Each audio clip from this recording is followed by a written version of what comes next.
नमस्कार दोस्तों। आज हम लोग एनसीईआरटी की किताब हिस्ट्री के लिए स्टैंडर्ड 12 के लिए भी का स्टडी करेंगे। मतलब ये चैप्टर आपको स्टैंडर्ड 12 एनसीईआरटी हिस्ट्री के अंतर्गत पढ़ना है। मेरे इस चैनल पे आपको स्टैंडर्ड 6 से लेकर के स्टैंडर्ड 12 तक का एनसीईआरटी का हिस्ट्री पढ़ाया गया है। तो प्लीज़ इसको देखिए, चैनल को सब्सक्राइब करें, शेयर करें, लाइक करें और कॉम्पिटिटिव एग्ज़ाम्स के पॉइंट ऑफ व्यू से बनाया गया ये वीडियो आपके लिए बहुत ही हेल्पफुल साबित होने वाला है, ऐसा आप भरोसा रखें। तो फिर आगे बढ़ते हैं। आज का विषय किसान, जमींदार और राज्य, कृषि समाज और मुगल साम्राज्य। लगभग 16वीं और 17वीं सदी की ये कहानी है। ये इतिहास आपको लगभग 16वीं और 17वीं सदी के संबंध में है। 16वीं 17वीं सदी के दौरान हिंदुस्तान में करीब करीब 85% लोग गांवों में रहते थे।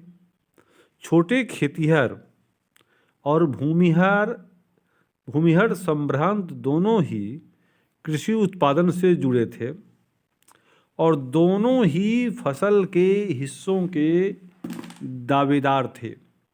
इससे उनके बीच सहयोग, प्रतियोगिता और संघर्ष के रिश्ते बने। खेती से जुड़े इन तमाम रिश्तों के ताने बाने से गांव का समाज बनता था। इसी समय कई बाहरी ताकतें भी ग्रामीण दुनिया में दाखिल हुईं। इनमें सबसे महत्वपूर्ण मुगल राज्य था, जो अपनी आमदनी का बहुत बड़ा हिस्सा कृषि उत्पादन से उगाहता था।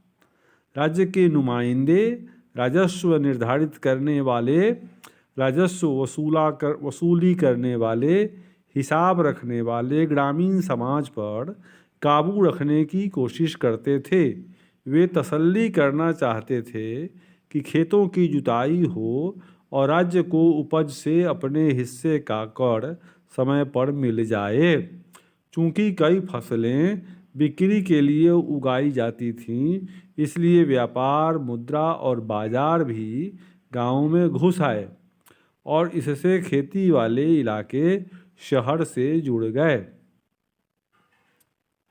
किसान और कृषि उत्पादन। खेतिहर समाज की बुनियादी इकाई गांव थी, जिसमें किसान रहते थे।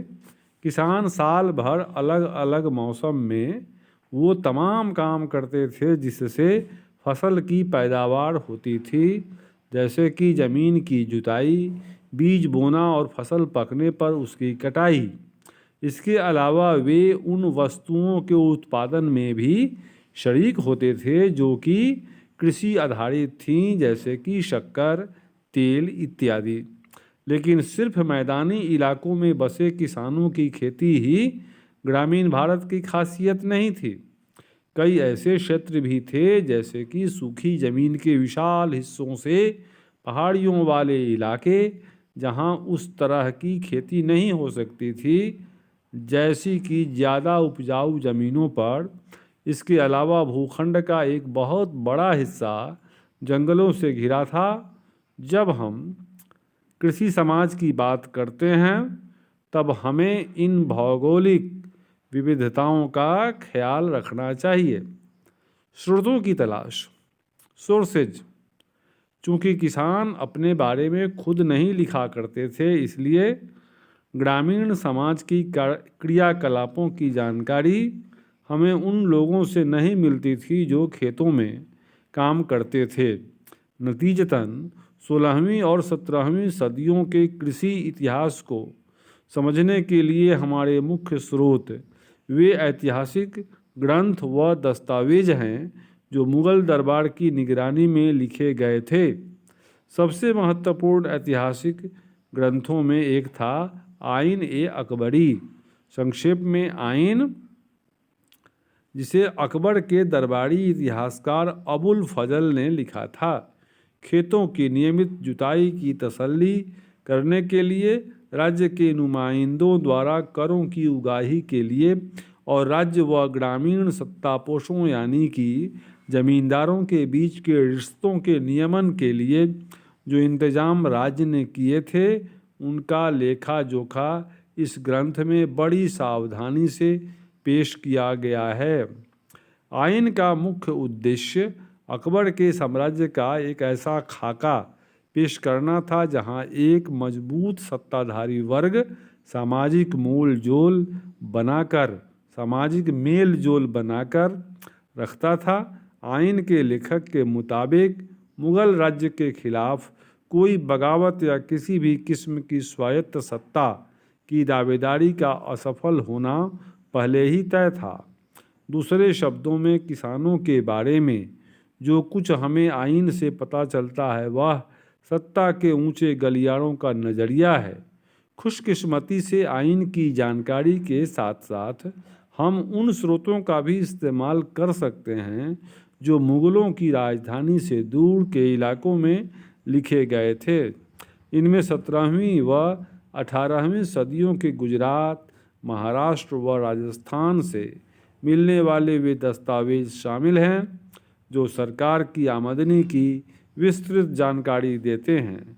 इसके अलावा ईस्ट इंडिया कंपनी के बहुत सारे दस्तावेज भी हैं जो पूर्वी भारत में कृषि संबंधों का उपयोगी खाका पेश करते हैं। ये सभी स्रोत किसानों, जमींदारों व राज्य के बीच बने तने झगड़ों को दर्ज करते हैं। लोग लगे हाथ ये स्रोत यह समझने में हमारी मदद करते हैं कि किसान राज्य को किस नज़रिए से देखते थे और राज्य से उन्हें कैसे न्याय की उम्मीद थी। किसान और उनकी ज़मीन। मुगल काल के भारतीय फारसी स्रोत किसान के लिए आमतौर पर रैयत बहुवचन रियाया या मुजारियन शब्द का इस्तेमाल करते थे। रैयत इसका बहुवचन है रियाया। साथ ही हमें किसान या आसामी जैसे शब्द भी मिलते हैं। 17वीं सदी के स्रोत दो किस्म के किसानों की चर्चा करते हैं, खुद काश्त व पाही काश्त। किसान दो प्रकार के हुए, एक हुए खुद काश्त और एक पाही काश्त। पहले किस्म के किसान वे थे खुद काश्त। वे किसान थे जो उन्हीं गांवों में रहते थे जिनमें उनकी ज़मीन थी। दूसरे पाही किस्त वे खेतीहर थे जो दूसरे गांवों से ठेके पर खेती करने आते थे।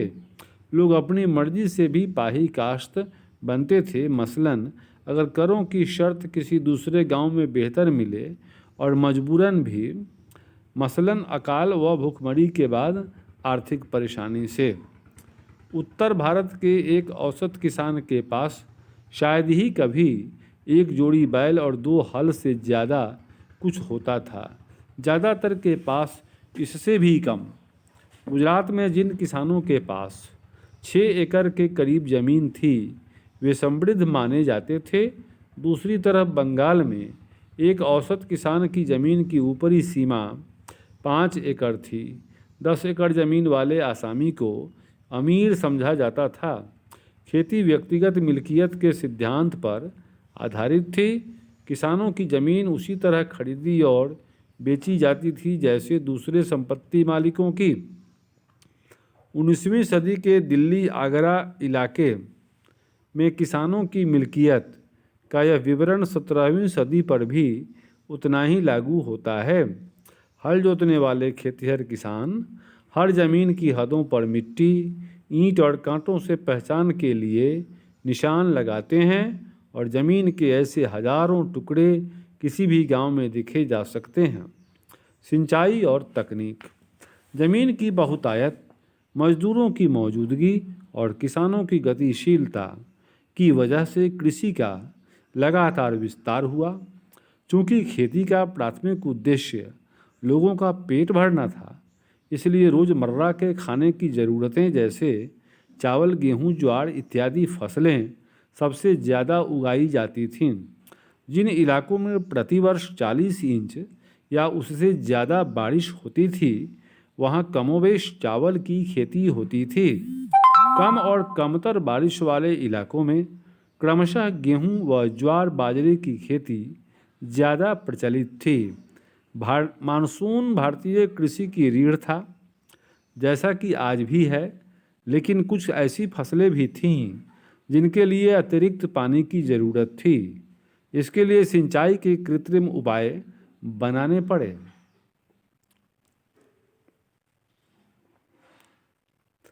सिंचाई कार्यों को राज्य की मदद भी मिलती थी।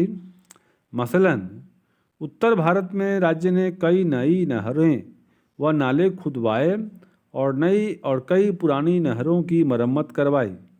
जैसे कि शाहजहां के शासनकाल के दौरान पंजाब में शाह नहर। वैसे तो खेती मेहनत कशी का काम था, लेकिन किसान ऐसी तकनीकों का इस्तेमाल भी करते थे जो अक्सर पशुबल पर आधारित होती थीं। ऐसा एक उदाहरण लकड़ी के उस हल्के हल का दिया जा सकता है जिसको एक छोर पर लोहे की नुकीली धार या फाल लगाकर आसानी से बनाया जा सकता था। ऐसे हल मिट्टी को बहुत गहरे नहीं खोदते थे, जिसके कारण तेज गर्मी के महीनों में नमी बची रहती थी।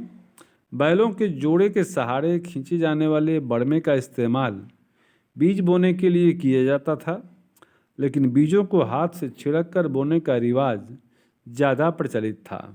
मिट्टी की गुड़ाई और साथ साथ निराई के लिए लकड़ी के मूठ वाले लोहे के पतले धार काम में लाए जाते थे। फसलों की भरमार।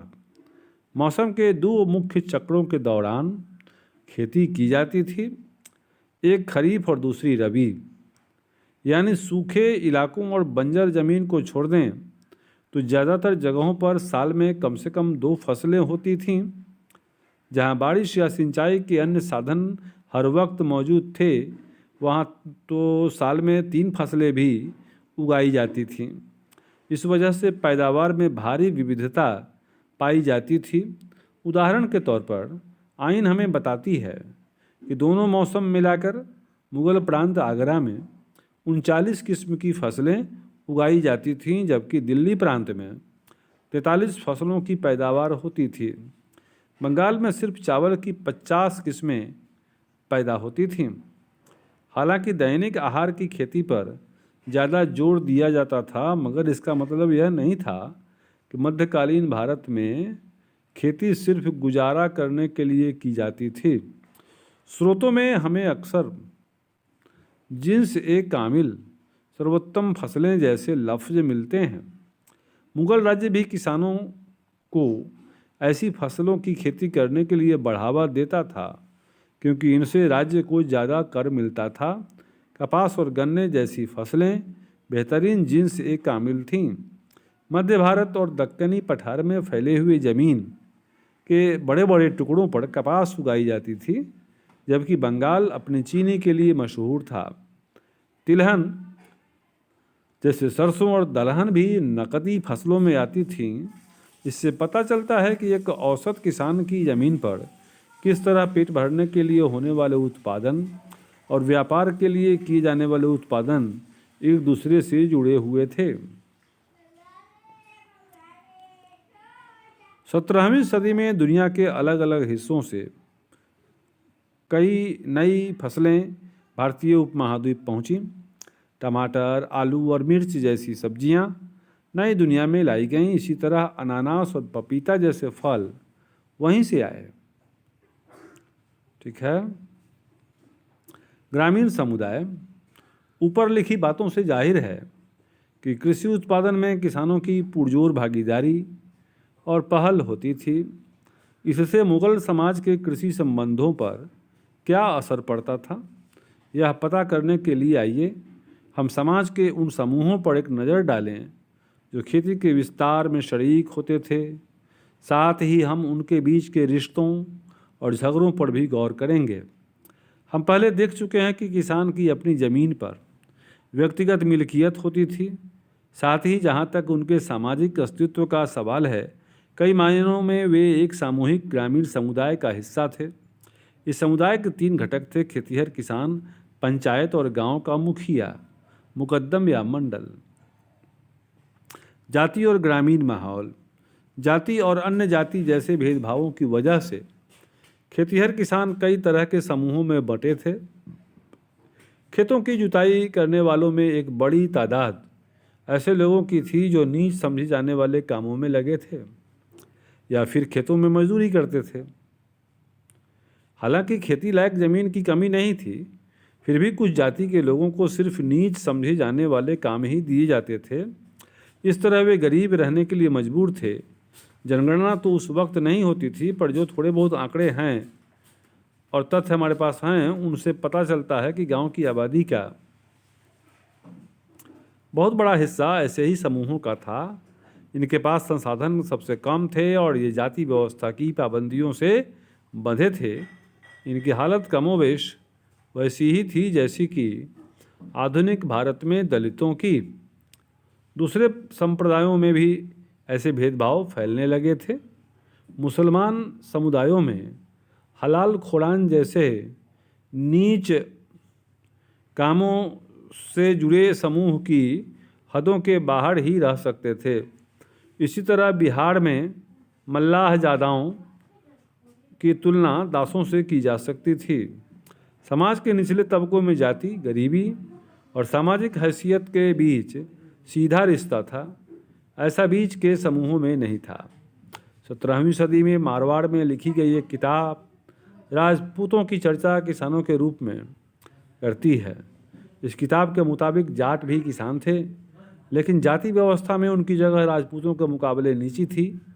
17वीं सदी में राजपूत होने का दावा वृंदावन, जो उत्तर प्रदेश में है, के इलाके में गौड़व समुदाय ने भी किया।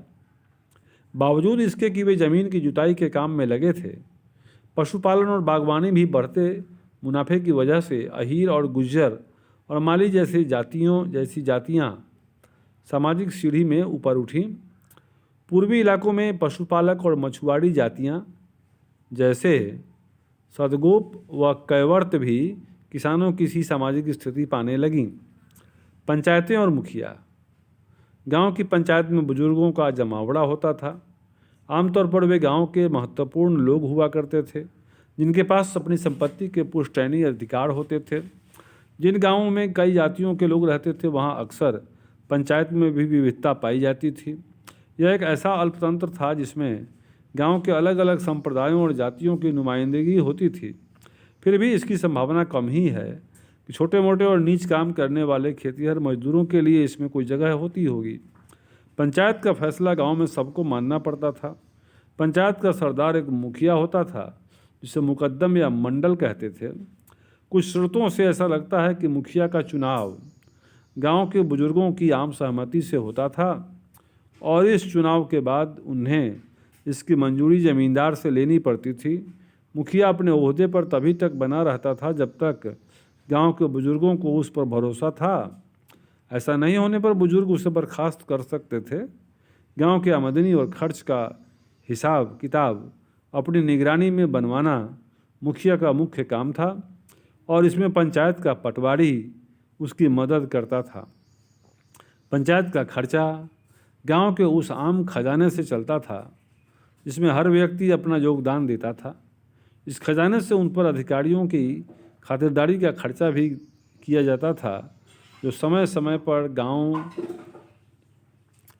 का दौरा किया करते थे।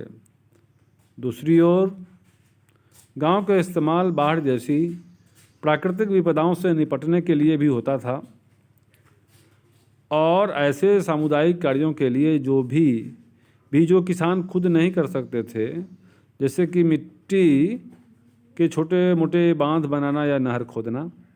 पंचायत का एक बड़ा काम यह तसल्ली करना था कि गांव में रहने वाले अलग अलग समुदायों के लोग अपनी जाति की हदों के अंदर रहें। पूर्वी भारत में सभी शादियां मंडल की मौजूदगी में होती थीं। यूँ कहा जा सकता है कि जाति की अवहेलना रोकने के लिए लोगों के आचरण पर नज़र रखना गांव के मुखिया की जिम्मेदारियों में से एक था। पंचायतों को जुर्माना लगाने और समुदाय से निष्कासित करना जैसे ज़्यादा गंभीर दंड देने के अधिकार थे। समुदाय से बाहर निकालना एक कड़ा कदम था जो एक सीमित समय के लिए लागू किया जाता था। इसके तहत दंडित व्यक्ति को दिए हुए समय के लिए गांव छोड़ना पड़ता था। इस दौरान वह अपनी जाति और पेशे से हाथ धो बैठता था। ऐसी नीतियों का मकसद जातिगत रिवाजों की अवहेलना रोकना था।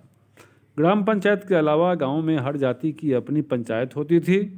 समाज में पंचायतें काफ़ी ताकतवर होती थीं। राजस्थान में जाति पंचायतें अलग अलग जातियों के लोगों के बीच दीवानी के झगड़ों का निपटारा करती थीं। वे ज़मीन से जुड़े दावेदारियों के झगड़े सुलझाती थीं।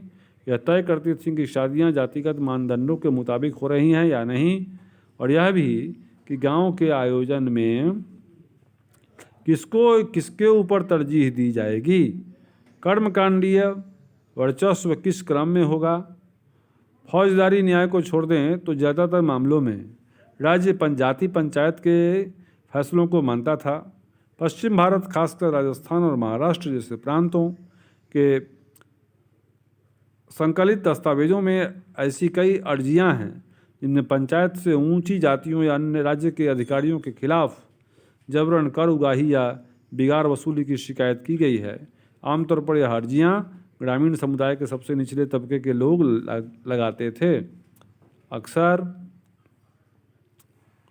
सामूहिक तौर पर भी ऐसी अर्जियां दी जाती थीं। इनमें किसी जाति या संप्रदाय विशेष के लोग संभ्रांत समूहों की उन मांगों के खिलाफ अपना विरोध जताते थे जिन्हें वे नैतिक दृष्टि से अवैध मानते थे।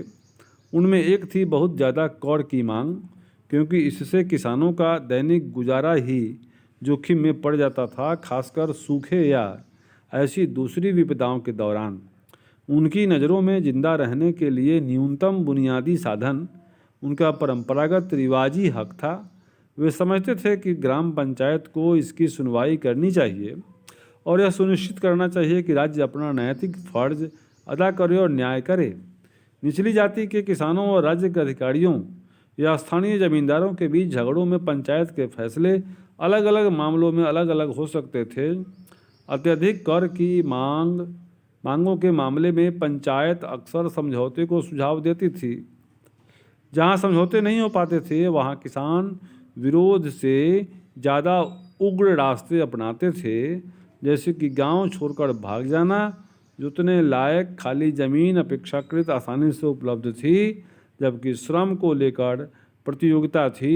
इस वजह से गांव छोड़कर भाग जाना खेतिहरों के हाथ में एक बड़ा प्रभावी हथियार था। ठीक है, तो ग्रामीण दस्तकारों के विषय में हम लोग अगले वीडियो में देखेंगे। So thank you for viewing, have a nice day.